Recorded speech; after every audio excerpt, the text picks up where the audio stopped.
வணக்கம் மக்களே, மீண்டும் ஒரு காணொளியில் உங்களை சந்திப்பதில் மகிழ்ச்சி. இன்றைய காணொளியில் நாங்கள் என்னத்தை பற்றி பார்க்க போன்றோம் என்றால், தமிழ்நாட்டில் விஜய் தலைமையிலான தமிழக வெற்றி கழகம் ஆட்சிக்கு வந்து நெருக்கி 2 வாரங்கள் ஆக போன்றது. அந்த 2 வாரங்களுக்குள்ளாகவே அவர்களின் ஆட்சி பல்லளிக்கும் நிலைமைக்குத்தான் வந்துவிட்டது என்று சொல்ல வேண்டும். ஏன் அப்படியாக சொல்லப்படுகிறது என்றால், தமிழ்நாட்டில் நடக்கும் பிரச்சனைகளை பார்க்கும் பொழுது அப்படித்தான் தெரிகின்றது. சட்டம் ஒழுங்கு முற்றாக சீர்குலையும் நிலையில் உள்ளது. நாங்கள் ஆட்சிக்கு வந்தால் வரும் முதல் நாளிலேயே தலைகள் மாற்றம், அனைத்தையும் மாற்றி விடுவோம், சுபீட்சமான வாழ்வை மக்களுக்கு வழங்கி விடுவோம் என்று சொல்லி ஆட்சிக்கு வந்த தமிழக வெற்றி கழகம் இன்று அதே திமுக என்னதை செய்ததோ அதையே இவர்களும் தொடர்ந்து செய்கின்றனர். பழைய கல்லறைக்கு புதிய வெள்ளை அடிக்கப்பட்டு புதிதாக காட்டப்பட்டுள்ளதை ஒழிய அதே பழைய கல்லறை தான் என்பது போல் இவர்கள் அதே பழைய ஆட்சியை தான் அப்படியே தொடர்கின்றனர். எந்த மாற்றமும் இல்லை. அதே மின்வெட்டு, அதே செவிலியர் போராட்டம், அதே பாலியல் குற்றங்கள் என்று அதே தொடர்கின்றது. அதே போலவே முதலமைச்சர் எப்படி ஸ்டாலின் பத்திரிகையாளரை சந்திக்க மாட்டாரோ, அவராவது 1-2 சந்திப்புகளை அந்த 5 வருஷ காலத்தில் செஞ்சார். செட்டப் பண்ணியோ தான் சொன்ன கேள்விகளுக்கு மாறு சொல்லியோ ஏதோ ஒன்றை பண்ணி அவர் பத்திரிகையாளர் சந்திப்பை செய்தார். ஆனால் விஜய் ஆட்சிக்கு வந்து இன்றுடன் நெருக்கி 2 வாரங்கள் வரப்போன்றது. இதுவரை ஒரு பத்திரிகையாளர் சந்திப்பை மேற்கொள்ளவில்லை. ஏன் தான் அப்படி செய்கின்றாரோ தெரியவில்லை. ஏனென்றால் அவருக்கு அதற்கான கெப்பாசிட்டி இல்லையோவும் தெரியவில்லை. பத்திரிகையாளர் கேட்கும் கேள்விகளுக்கு பதில் சொல்லும் ஆற்றல் அவரிடம் இல்லை போலும். பிரதமர் மோடி போன்று அவரும் அப்படியான ஒரு அரசியலைத்தான் அடுத்து வரும் 5 வருஷத்துக்கு மேற்கொள்ளப் போகின்றார் என்பது திண்ணமாகிறது. எப்படி மேடை பேச்சுகளில் எழுதி வைத்து பேசினாரோ அதேபோல் பத்திரிகையாளர் சந்திப்பில் செய்ய முடியாது என்பது அவருக்கு நன்றாக தெரியும். ஒரு இயற்கையான பத்திரிகையாளர் சந்திப்பு இல்லாவிடிலும் இவர்களாக செட்டப் செய்த ஒரு பத்திரிகையாளர் சந்திப்பு விரைவில் நடக்கும் என்றுதான் எதிர்பார்க்கப்படுகிறது. ஏனென்றால் எங்களை போன்றவர்கள் மீண்டும் மீண்டும் கேட்பதினால் அவர்களே ஒன்றை தாங்களே செட்டப் செய்வதெல்லாம் அவர்களுக்கு கைவந்த கலை தானே. ஆகவே அதே போல் ஒரு செட்டப்பை அவர்கள் செய்வார்கள் என்று எதிர்பார்க்கப்படுகிறது. ஓகே, பாருங்கள், நாங்களும் பத்திரிகையாளர் சந்திப்பு செய்து விட்டோம், இனி அப்படியான கேள்விகளை கேட்காதீர்கள். முதலமைச்சருக்கு நிறைய அலுவல்கள் இருக்கிறது, அவர் அதை பார்க்க நேரம். தாவேக ஆட்சிக்கு வந்து 2 வாரங்கள் ஆகும் நெருங்கும் நிலையில் நேற்றைக்கு கோயம்புத்தூரில் ஒரு துன்பியல் சம்பவம் நடைபெற்றுள்ளது. ஒரு சிறுமியை பாலியல் பலாத்காரம் செய்து ஒரு நபர் கொலை செய்துள்ளார். அங்கிருந்து வரும் காணொளிகளை பார்க்கும் பொழுது மிகவும் மனவேதனை அளிக்கின்றது. அந்த சிறுமியின் தாயார் கதறி அழுகின்றார். நீங்கள் மாற்றத்தை கொண்டு வருவீர்கள் தானே என்று சொல்லித்தானே உங்களுக்கு வாக்களித்தோம். நீங்கள் திரைப்படங்களில் செய்தது போல் குற்றவாளிகளை பிடிப்பீர்கள் என்று தானே வாக்களித்தோம். குற்றம் நடைபெறும் முன் தடுப்பீர்கள் என்று தானே உங்களுக்கு வாக்களித்தோம் என்று சொல்லி அழுகின்றார். மக்கள் எப்படியானதொரு திரை மாயைக்குள் வீழ்த்தப்பட்டு திரை மாயையால் ஈர்க்கப்பட்டு வாக்குகளை அந்த திரைப்படத்தில் நடித்த நடிகருக்காக கொடுத்தனர் என்பதற்கு இதுவே ஒரு சான்று. திரையில் நடப்பதெல்லாம் திரையில் நடக்கும் என்று எண்ணியது அவர்களின் தவறு, அவர்களின் அறியாமை என்றே சொல்ல வேண்டும். திரையில் கதாநாயகன் அநீதிகளை கண்டு பொங்கி எழுந்து தண்டனைகளை வழங்குவார், தான் நினைத்ததை எல்லாம் செய்வார், தன் எண்ணப்படி என்ன வேண்டுமானாலும் செய்வார், சட்டத்தை கையில் எடுப்பார். அதுதான் கதாநாயகன். அப்படியே தான் அவர் தரையிலும் செய்வார் என்று நினைத்தது மக்களின் தவறுதான். மக்களை அவ்வாறு நினைக்க வைத்தது அவர்களின் வெற்றி தான். அந்த வெற்றியில் தான் அவர்கள் ஆட்சியில் இருக்கின்றனர். அந்த தாய் அழுவதை பார்ப்பதற்கு மிகவும் வேதனையாக இருக்கிறது.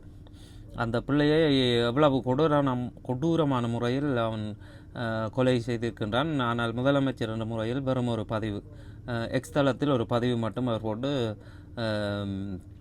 தனது கடமையை முடித்துள்ளதாக தெரிகிறது. கடுமையான தண்டனைகளை வழங்கியது மாதிரி தெரியவில்லை. பெண் சிங்கம் சிங்கப்பெண் அதிரடி படைகள் எல்லாம் என்ன செய்கின்றது என்று யாருக்கும் என்னவும் தெரியவில்லை. இவர்களுக்கு பதவி பங்கீடு பிரச்சனை தான் பெரிதாக ஓடிக்கொண்டிருக்கிறது. மக்களின் நலன்கள் இவர்கள் பெரிதாக கண்டுகொள்வது போல் தெரியவில்லை. மின்வெட்டு, சென்னையில் கூட மின்வெட்டு என்று மக்கள் தெருவில் இறங்கி போராடும் நிலைமைக்கு வந்துவிட்டனர் 2 வார ஆட்சியிலேயே. அப்போ மீதி இருக்கும் 5 வருடத்தை நேற்று பாருங்கள் எவ்வாறான ஆட்சி இங்கே நடக்கப் போகின்றது. முதலமைச்சர் வழமை போல் அவர் போட்டோஷூட் அரசியலை தொடங்கிவிட்டார். ஒருக்கா கோட்டு இல்லாமல் போவது, ஒருக்கா கோட்டு போட்டு கொண்டு போவது, ஒருக்கா வாகனம் ஓட்டுவது, ஒருக்கா நடப்பது, ஒருக்கா கண்ணாடியை போடுவதுண்டு போட்டோக்களும் படங்களும் எடுப்பதற்குத்தான் அவர் போஸ்ட் கொடுத்தோன்னு தெரிவது போல் தெரிகிறது. மற்றும்படி ஆட்சியை நடத்துவது அவருக்கு பின் இருப்பவர்களும் அதிகாரிகளும் போல் தான் தெரிகின்றது. இவர் தானாக ஒரு முடிவுகள் எடுத்து இதை செய்யுங்கள், நான் வாக்குறுதி கொடுத்து விட்டேன் மக்களிடம் என்று கடும்பொடியாக நிற்பது போல் தெரியவில்லை. கூட்டணி கட்சிகளுடன் பதவி பங்கிடும் கூட்டணி அவர்கள் முறித்துக்கொண்டு ஓடிவிடாமல் இருக்க அவர்களுக்கான பதவிகளும் வழங்குவதில் அவர் பிஸியாக இருக்கின்றார். ஆனால் மக்கள் படும் துன்பங்கள் துயரங்கள் தீர்ந்தபாடில்லை. அதே பழைய ஆட்சி, அதே பழைய பிரச்சனை, அதே பழைய குற்றங்கள் தொடர்ந்து கொண்டே இருக்கிறது. ஆட்சி தான் மாறியுள்ளதொழிய குற்றங்கள் எதுவும் மாறவில்லை. மக்களின் துன்பமும் தீர்வது போல் தெரியவில்லை. ஆனால் களத்தில் இவ்வாறு நிலைமை இருக்க இணையதளத்தில் விர்ச்சுவல் வாரியர்ஸ் செய்யும் அரசியல் என்பது பெரிய பாடாக இருக்கின்றது. ஒவ்வொன்று விஜய் அண்ணா செய்யும் ஒவ்வொரு அசைவுக்கும், ஒவ்வொரு கண் அசைவுக்கும் ஒவ்வொரு பொருளையும், அந்த படக்காட்சியையும் இந்த படக்காட்சியையும் முனைத்து அண்ணன் இவ்வாறு செய்து விட்டார், அண்ணன் இவ்வாறு செய்து விட்டார், அப்படி தெரிகிறார், இப்படி தெரிகிறார், தலைவா இப்போ வந்தாலும் 200 கோடி, இப்போ நடந்தாலும் 500 கோடி, இது 1000 கோடி அடிக்கும், அப்படி என்று தான் ஃபயர் அவுட் கொண்டு இருக்கின்றன. எப்படி எதிர்க்கட்சியாக இல்லாமல் ஆட்சிக்கு வர முதல், தேர்தலில் நிற்க முதல் எப்படி அவர்கள் பதவிகள் போட்டார்கள். இந்த திமுக அரசு மக்களுக்கு இதை செய்கிறது, அநீதி செய்கிறது, ஸ்டாலின் சொன்னது ஒன்றையும் செய்யவில்லை, வாக்குறுதிகள் எல்லாம் அங்கே போய்விட்டது, சட்டம் ஒழுங்கு சீர்குலைந்து விட்டது என்று பந்தியாக எழுதியவர்கள் எல்லாம் இன்று விஜய் அண்ணாவின் புகைப்படங்களை மட்டும் பகிர்ந்து அண்ணாவை பாருங்கள், மெர்சலில் வந்தவரே நேரில் வந்தது போல் இருக்கின்றது, அந்த படத்தில் வந்தவர் அதே கதாபாத்திரத்தின் பெயரை சொல்லி அவர் போலேயே தெரிகிறார் என்றுதான் எழுதி கொண்டிருக்கின்றனர், புகழ் பாடிக்கொண்டு இருக்கின்றனரே ஒழிய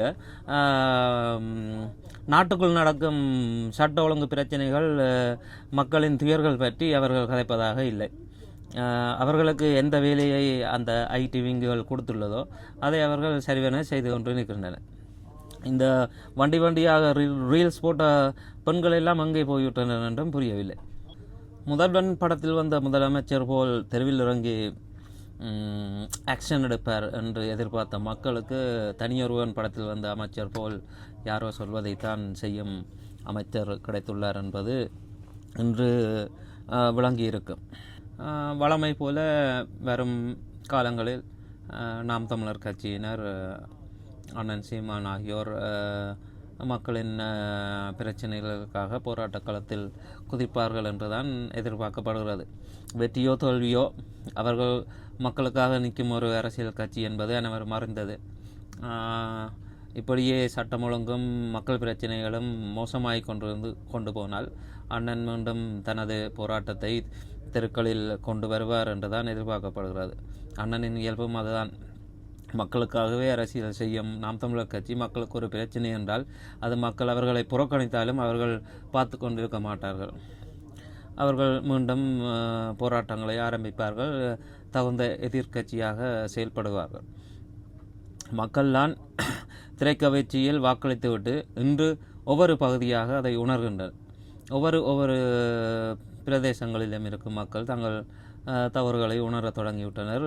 தாங்கள் எதிர்பார்த்த ஒன்றும் நடக்குதில்லை, இருந்ததும் மோசமாக போய்கொண்டிருக்கிறது. சென்னையில் கூட திமுக ஆட்சியில் மின்சாரம் எவ்வளோத்துக்கு தடைப்படவில்லை, ஆனால் இன்று பெருவாரியாக மின்சாரம் தடைப்பட்டு கொண்டிருக்கிறது.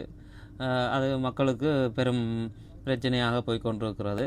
பார்ப்போம், வரும் காலங்களில் அப்படியான முன்னேற்பாடுகளை தவக கட்சியினர் எடுக்கப் போகின்றனர், தவிக அரசு எடுக்கப் போகின்றன பார்ப்போம். என்றாலும்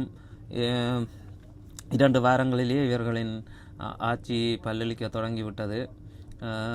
மக்களுக்கு உண்மை விளங்கிவிட்டது. இது ரீல்ஸில் வந்த ஆட்சி ரீலாய் போய்கொண்டிருக்கிறது. அனைவரும் இதை புரிந்து கொள்கின்றனர். இன்றைய காணொளியில் இவ்வளவு தான் மக்களே. மீண்டும் ஒரு காணொளியில் சந்திக்கும் வரை நன்றி, வணக்கம்.